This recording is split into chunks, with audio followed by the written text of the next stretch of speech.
Yes. Go ahead. All right, good evening, everyone. It's 7:02, I believe. 7:04. 7:04, I was close. And we have a quorum. Yes. First, I would like a motion to accept the April minutes. I'll make a motion to accept the April minutes. Anyone second? Veronica already did, Al. I can second it. I heard both of you make the motion, but I'll take Veronica's motion over Al's, and I'll second Veronica's motion. Very good. Thank you, Yahe. Any discussion? All right, all in favor or anybody opposed? Okay. All right, the second part of the meeting, and probably only the most important part, is the liquor license applications. One of the things that I was questioning, and I asked the state liquor, Jeremy, to check into the state liquor authority. I think we work too hard when we work with these establishments. Our job is to check with the police department, see if there's any problem with the police, check and see if there's any problem with the community organization or people in the community, and then basically do a perfunctory walkthrough. Or if there's nothing outstanding, okay, the liquor license, or at least send it down with no objection. What we're doing we're looking at the egresses, we're looking at the Ansel system, we're looking at the the food. This is not our purview. This is not our job. That's the job of the state liquor authority. They have inspectors, sanitation inspectors, health inspectors that go into all these establishments. We made a mistake last month because we okayed or we denied a liquor license because there wasn't a second egress. And I found out later that they didn't need a second egress because of the size of the establishment. So one of the things I would like to propose is that we revisit what our criteria are for granting a liquor license. Any discussion on that? Any questions, or what do you think? Yeah, I agree. If we don't have the experience to look for other things, then we shouldn't be looking for them. I mean, if we happen to see something that just doesn't look right, it's like if you see something, say something.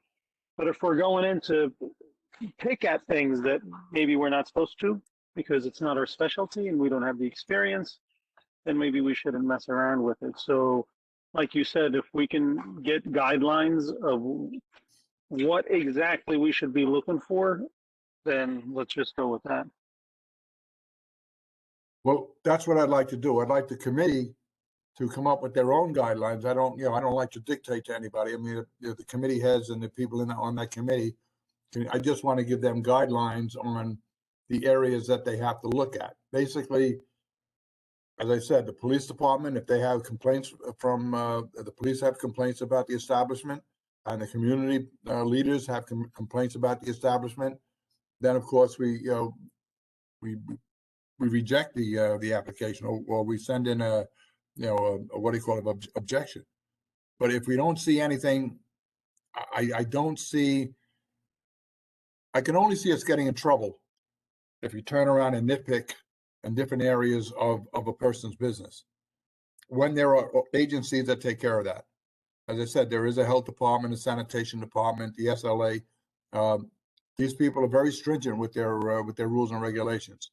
And if they're, if they come in and they see something wrong, they'll find the place or close the place. So I don't see where it's our job to tell them, look, you need to put an Ansel system in. If they don't have it, when the inspectors come, they'll be fined or closed down. So, I mean, that's Veronica, what do you think? I agree. If we notice something like Yahe said that may be against what the Department of Buildings or somebody else says, we could suggest to them that they reach out to the Department of Buildings, but we shouldn't say it's 100% wrong. We should just refer them to make sure that they're in accordance with whatever regulations the other approving authority has, but I don't think we should be sending letters of objection for stuff like that. Oh, Anybody else? can I say something, Al? Sure, Chris. Okay, as per your instructions, because I deal with this establishment with liquor licenses, I made the phone call to the liquor authority and I spoke with our liaison over there, Mr. Smith, and he said that, listen, lawfully you guys are asked to be provided with that 30-day notice. Also, you got to understand, when somebody applies and reapplies for a liquor license, among other documentations, it's going to be the CFO that they have to obtain from the buildings department. They have to obtain from Department of Health a grade A if it is a restaurant, and a bunch of other things from the fire department. So everything that we supposedly have to look into it has been looked by the SLA. All the documentation, all paperwork, everything is done by them. Why I'm saying this? First, like you just say, that none of us is qualified as an inspector, either for buildings, either for fire department, or for health department, either for Department of Consumer Affairs, and so on and so forth. Secondly, it's liability. We had the last case that you just mentioned, and it happened that I spoke with a lawyer, and he brought a logical argument. He says, okay, it was mentioned that it's not the second egress, then for that, we probably gonna deny the liquor license. First of all, we are a body of advice. We just advise. We do not make decision. That has to be clear. Then the lawyer says, which he said, I'm gonna bring the argument to the SLA. How come for wine and beer, they were given the right to have a liquor license without a second egress? Then for full liquor now it's needed a second egress, which logically he was right. So liability-wise, we got to be careful also to mention anything at all like that. That's what I wanted to say. And you're right, Chris. In other words, if a place has had, we've had places that have had liquor license for 10 years. I mean, that's a given. I mean, that, unless there's been a major change in ownership or there's been the neighborhood is gotten so bad that there are gunfights outside the place every night. That's a rubber stamp. I mean, that's just a matter of, having people come in and question them. And I mean, that's a little bit embarrassing. And I think it's, people have better things to do with their time. And I'm talking about members of the committee. They're spending an hour with somebody who's had the same liquor license or had a liquor license for the last 10 years. And as Chris pointed out, that stuff's all been checked out by the SLA, by the buildings department, by the health department. So they passed all the scrutiny in the world, and then we're going to turn around and sit in judgment. I think that's a mistake. So I think basically what I would suggest is that we come up with, or have the committee come up with guidelines, and then run them by the executive board again after they come up with their guidelines, and then we can bring it before the entire board and have them vote on it. Also, another thing, now we should know very well that no longer exists the law of cabaret. So you don't need to have a cabaret license to have live music and so on and so forth. That is no longer exists as per 2019, I think, if I'm not wrong. That's when this new mayor that we have, well, soon to be the old mayor, he just, they passed the law that no need for cabaret license. So when it comes to live music, it's nothing we can do about it. Are they loud or they're not loud? Well, that's a different story.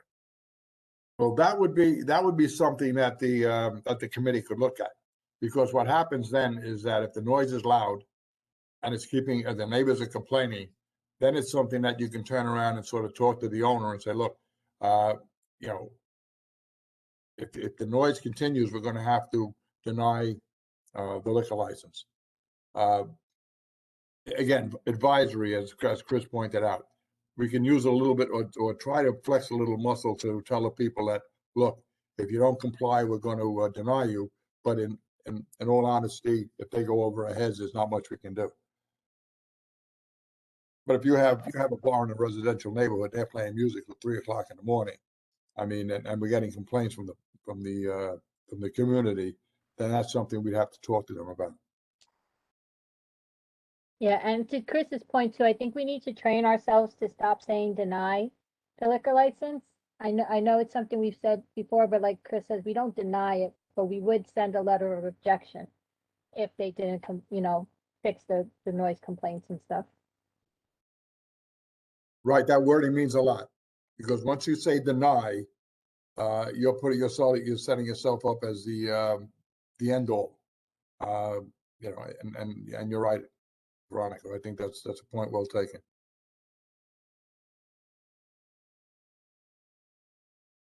Anything else? Al, Nope. are you allowing the public to speak?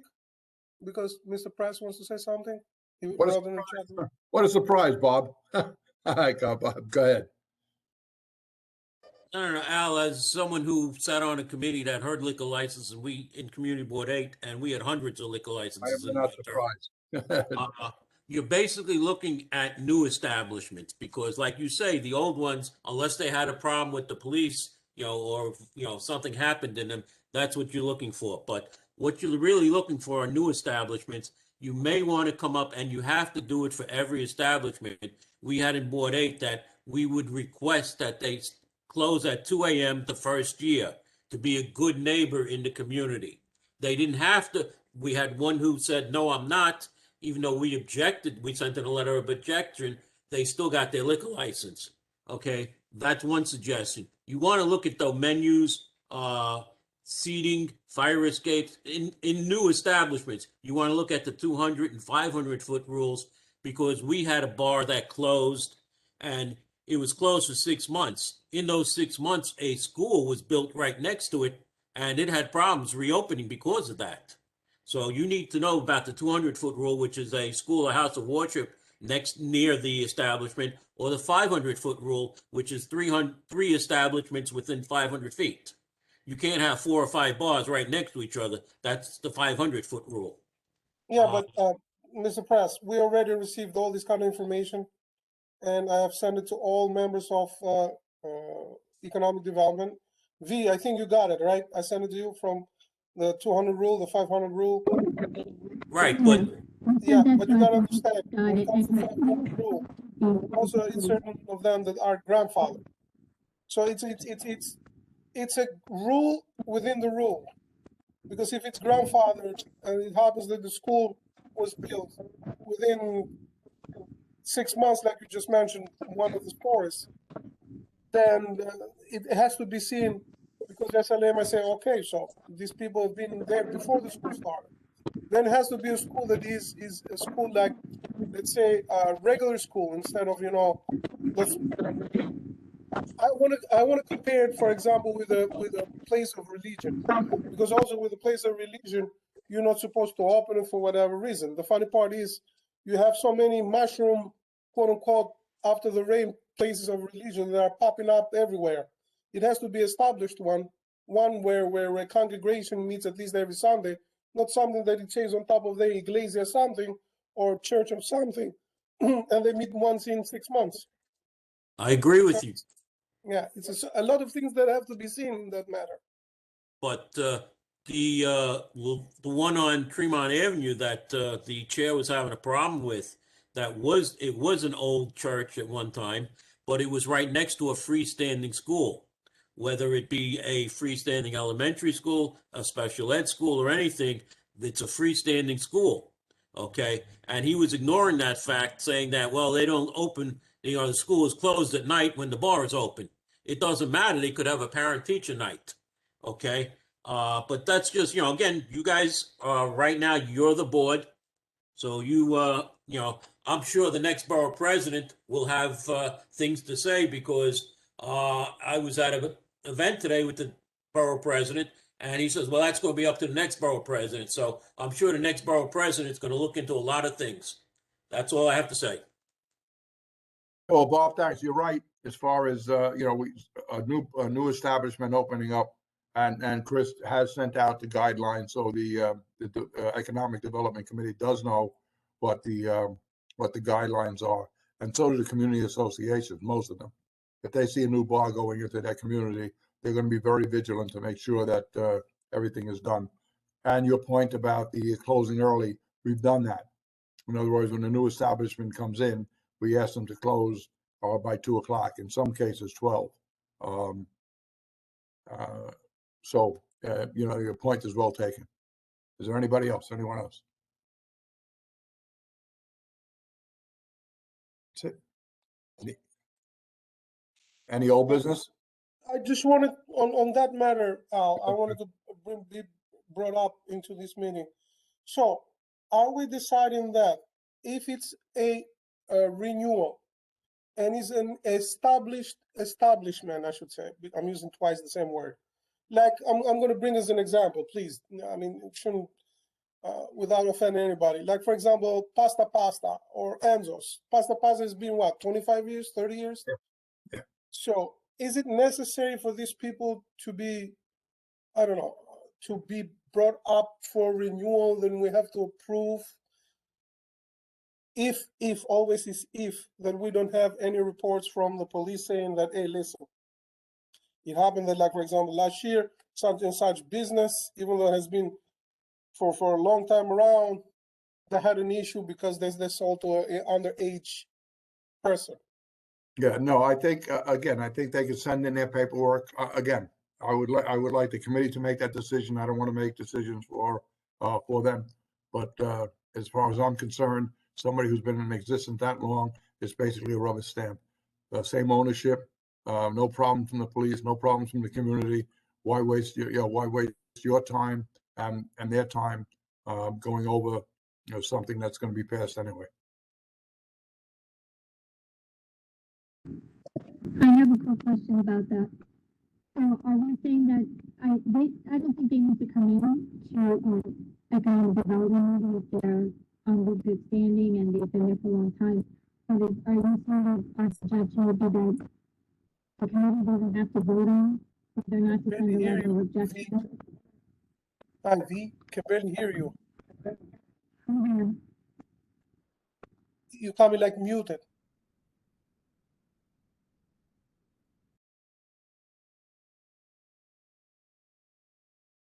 You hear me now, V? Sorry. Yeah, now I can hear you. Go ahead. Sorry, I had to disconnect and reconnect my audio.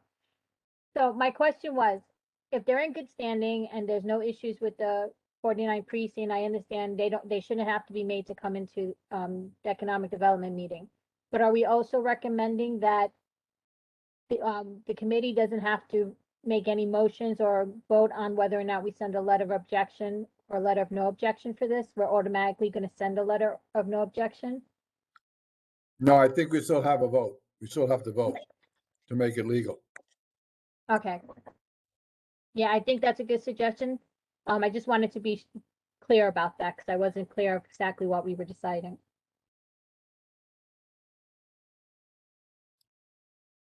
But I would like the Economic Development Committee. I mean, we can give them guidelines of what we talked about and see what they think and let them throw it around.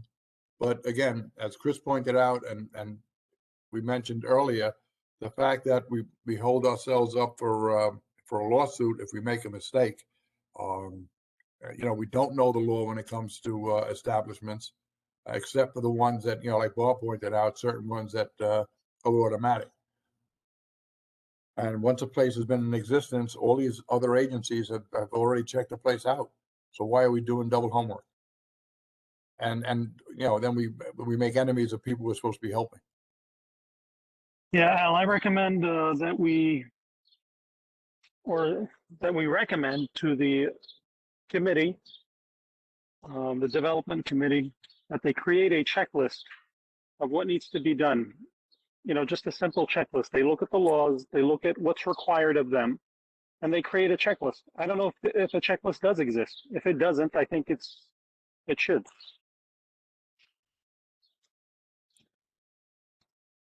Basically, we have the questionnaire. actually- Right. We have the questionnaire, which is something that we refer. And this was on the cases of a new liquor license. The question is about always renewal liquor licenses, the one that have been for a long time. We still gonna do the checkups, or just get the okay from the 49 prisons saying that no, we're doing fine. Go ahead and shouldn't have a problem. That's the point in think- which what we have to decide. And I think it's okay, but even for that, I think we should still have a checklist. And the point of the checklist is, okay, this person's renewal, check that box. Next box. Any complaints from the 49th precinct? Check on it. No, check that box. Any complaints from any associations that we've heard of? No, check that box.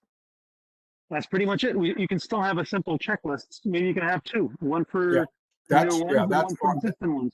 That's fine, and then you would have a more extensive one for a new establishment. Yeah, correct.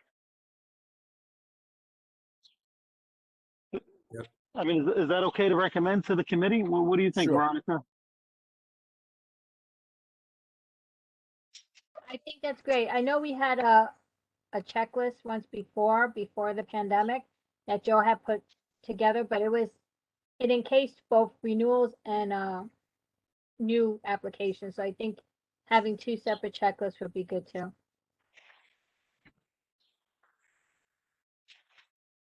I also don't think they've been actually using it as of late, because I think they may have forgotten about the checklist. So it's good to remind them and put it in place.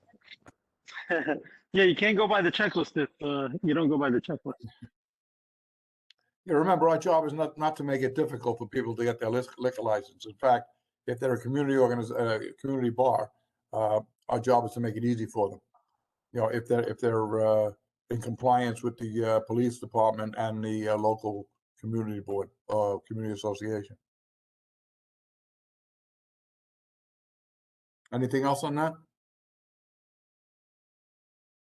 Any new business? Old business? Motion to adjourn? I second. I need a Okay, Veronica seconded. Al? Al? Okay. So we concluded this meeting. Okay, time is 7:27. We're gonna consider this meeting closed. Have a good night, guys. V, I'll see you at the next meeting. Have a good Thanks. night. Thanks, Yeah. everyone. Thanks, everyone. I'll see you. Take care.